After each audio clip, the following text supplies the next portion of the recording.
Salut les amis!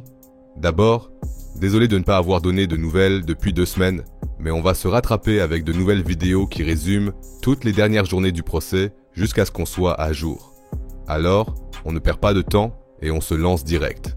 Au 14e jour du procès Diddy, Mia a de nouveau été appelée à la barre. Et cette fois-ci, elle a été soumise à un contre-interrogatoire. L'avocat de Diddy a décortiqué le CV qu'elle avait rédigé à l'époque pour postuler chez Diddy. Elle y avait notamment indiqué qu'elle avait travaillé pour Mike Myers et qu'elle l'avait assisté 24 heures sur 24. L'avocat a ensuite souligné qu'elle avait écrit dans son CV qu'elle avait la peau dure, ce à quoi Mia a répondu « Oui, c'est ce que je pensais aussi ». Le tribunal a ensuite montré des SMS échangés entre Mia et Diddy. Parmi ceux-ci, il y en avait un dans lequel elle écrivait « Joyeux Noël, je t'aime tellement ». Mia a expliqué qu'elle avait vu Diddy auparavant lors des funérailles de Kim Porter et qu'elle lui avait ensuite envoyé plusieurs messages.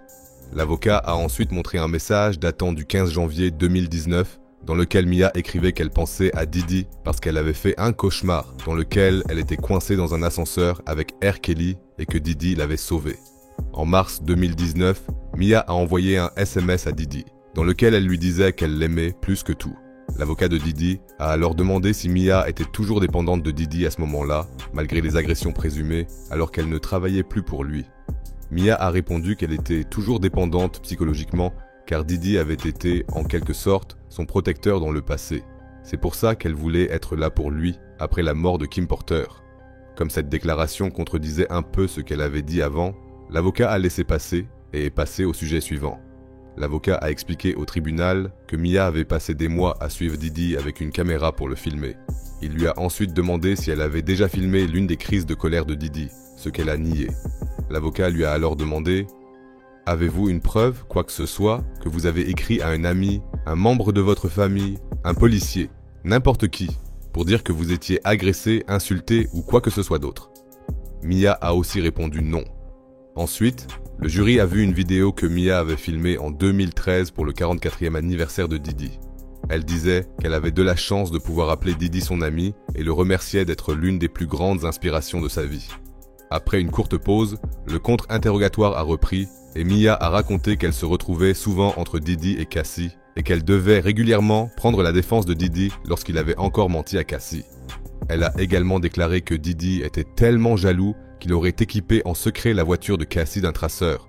La défense a ensuite montré plusieurs messages que Mia avait envoyés à Diddy des années après les agressions présumées.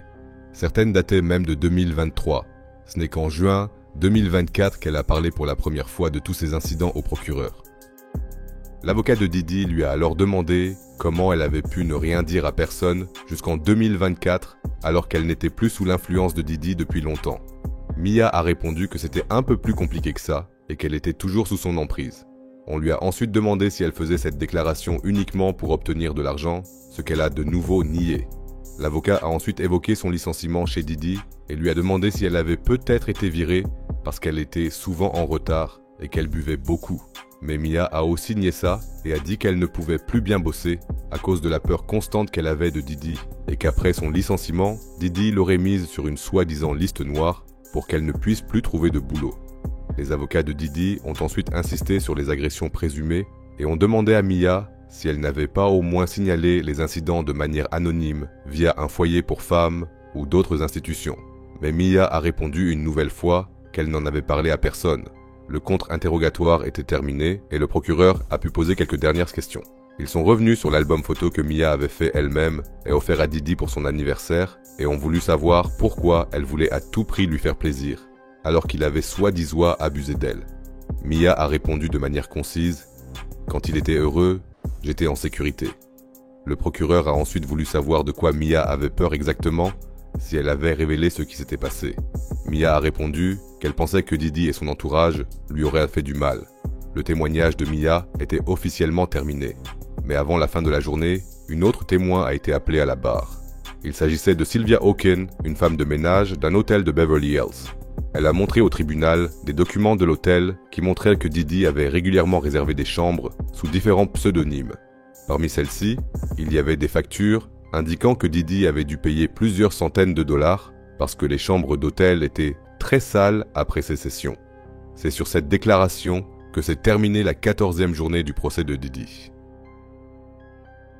Le lendemain, Eddie Garcia a été appelé comme premier témoin. Il était le chef de la sécurité à l'hôtel Intercontinental. C'est là que la célèbre vidéo où Didi agresse Cassie a été tournée. Mais avant même que Garcia puisse témoigner, une femme s'est levée dans la salle d'audience et a crié « Didi, ces salauds se moquent de toi ». Elle a dit que tout n'était que mensonge et a été expulsée de la salle par 3 agents sur ordre du juge. Didi s'est alors tourné vers le public et a suivi la scène sans dire un mot. Une fois le calme revenu, l'interrogatoire d'Eddie Garcia a commencé. Il a déclaré que son service avait commencé à 14 h ce jour-là. Peu après, une dispute domestique lui a été signalée. En regardant la vidéo de surveillance, il n'a d'abord pas reconnu les personnes impliquées. Mais plus tard, il s'est avéré qu'il s'agissait de Didi et Cassie. Selon ses dires, la police n'a pas été appelée car Cassie n'a demandé ni aide médicale ni présence de policiers. Environ 90 minutes après l'incident, l'assistante de Didi, Christina Coram, aurait appelé l'hôtel. Elle a demandé la vidéo car Didi était ivre et ne se souvenait de rien. Garcia lui a répondu qu'elle devait s'adresser à la direction de l'hôtel ou obtenir une convocation officielle. Mais 1 heure plus tard, Christina Coram s'est présentée en personne dans le hall de l'hôtel et a de nouveau demandé la vidéo. Comme Garcia ne lui a pas donné, elle aurait appelé Didi, qui a à son tour demandé directement à Garcia de lui remettre la vidéo. Mais Garcia lui a aussi dit de s'adresser à la direction de l'hôtel. Le soir même, Garcia a envoyé un email au directeur général et aux responsables de la sécurité de l'hôtel pour leur signaler les appels de Didi et de son assistante. Quand Garcia est rentré chez lui ce soir-là, il a reçu un appel sur son téléphone portable perso. C'était Didi et son assistante. Garcia dit qu'il n'avait jamais donné son numéro privé à aucun des deux. L'appel l'a donc rendu nerveux. Au téléphone, Didi aurait essayé de le convaincre gentiment, de lui donner enfin la vidéo et lui aurait même proposé de l'argent. Garcia a alors appelé son patron et lui a dit que Didi était prêt à payer pour la vidéo. Après une courte pause, son patron aurait répondu « Pour 50, je le fais ». Garcia a alors rappelé Didi et lui a dit que son patron était prêt à lui vendre la vidéo pour 50 000 $. Didi aurait alors été super content. Le lendemain, Garcia a remis à Didi la vidéo que son patron avait préalablement copiée sur une clé USB. Quand Garcia lui a donné la clé USB, il a dit qu'il craignait que Cassie porte plainte. Didi aurait alors appelé Cassie sur FaceTime. Pendant la conversation, Didi lui a demandé directement si elle voulait que la vidéo ne soit pas diffusée.